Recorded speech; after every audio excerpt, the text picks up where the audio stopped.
Adesso spiegheremo le esercitazioni con la giocoleria che facciamo per i portieri.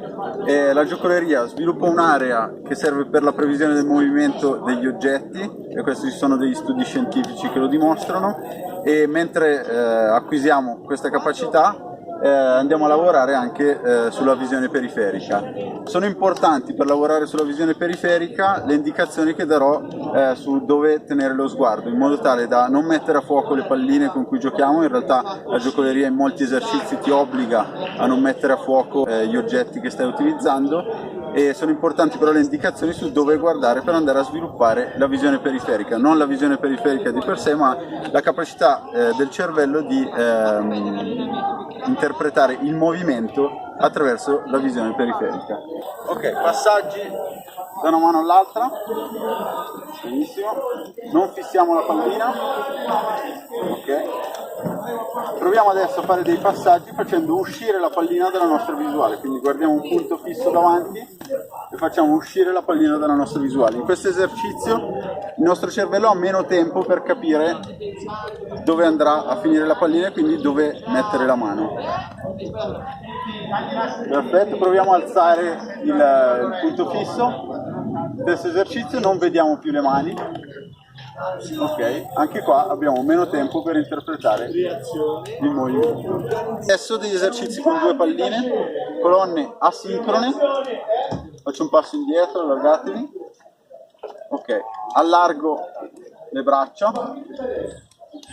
Ok, guardo sempre un punto fisso. Se mi concentro solo su una pallina perderò di vista l'altra, quindi sarà impossibile riprenderla. In questo modo vado ad allenare la visione periferica, la percezione del movimento nella visione periferica. Ok. Benissimo, colonne sincrone. Ok. Faccio uscire le palline dalla visuale e provo a riprenderle.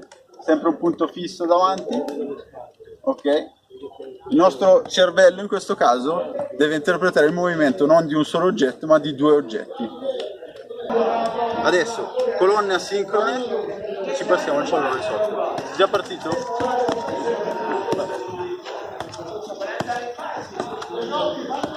Ok, in questa esercitazione lo sguardo è distratto dal mantenere le due palline in movimento, quindi abbiamo sempre una pallina in aria e devo tenere il pallone in movimento, quindi con la visione periferica gestisco il pallone in basso.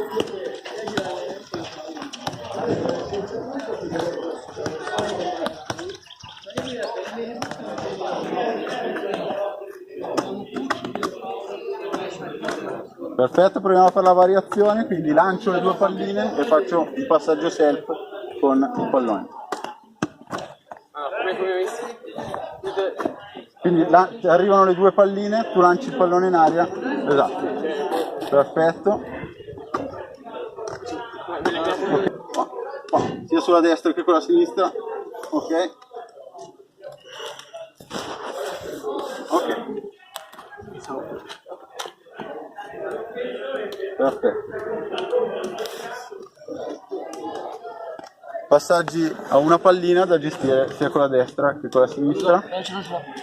Allora facciamo lo stesso esercizio con due palline. Il primo passaggio, alzo, abbasso e passo, e dopo continuo. Il primo passaggio per mettersi d'accordo sulla partenza, alzo, abbasso, passo. 3, 2, 1, via.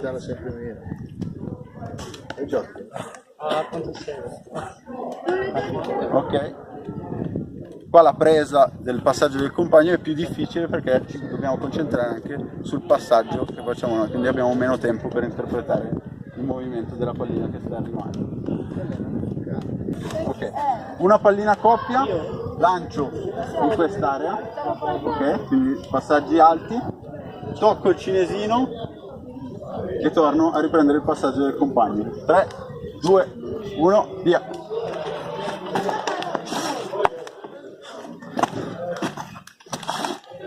Perfetto, qua vediamo lo sguardo è distratto dal dover toccare il cinesino e deve subito essere pronto a riprendere la pallina. Stop! Facciamo la stessa cosa nella zona centrale e nella zona bassa. Facciamo due passaggi nella zona centrale. Ok. Perfetto. Ok, Ok, il basso, quindi sotto le ginocchia. Ok, stop.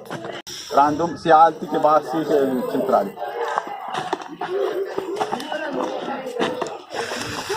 Perfetto, e stop. Vai.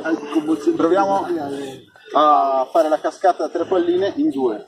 La mano centrale dietro la schiena, parte che ha 2 palline, i passaggi vanno sempre sotto e questo si abitua a gestire 3 oggetti in movimento.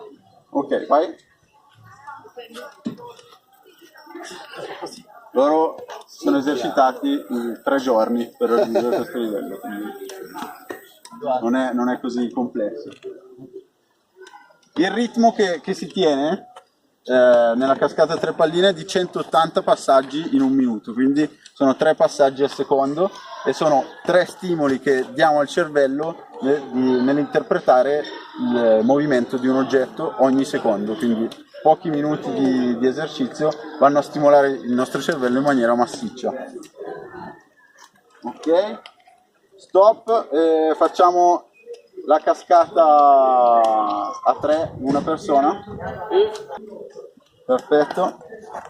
Ok, vediamo il tempo che si sta tenendo. Loro qualche giorno che si allenano nella cascata a 3 palline, in realtà per circa mezz'ora di esercitazione al giorno, e andiamo appunto a tenere un tempo di 180 passaggi in un minuto.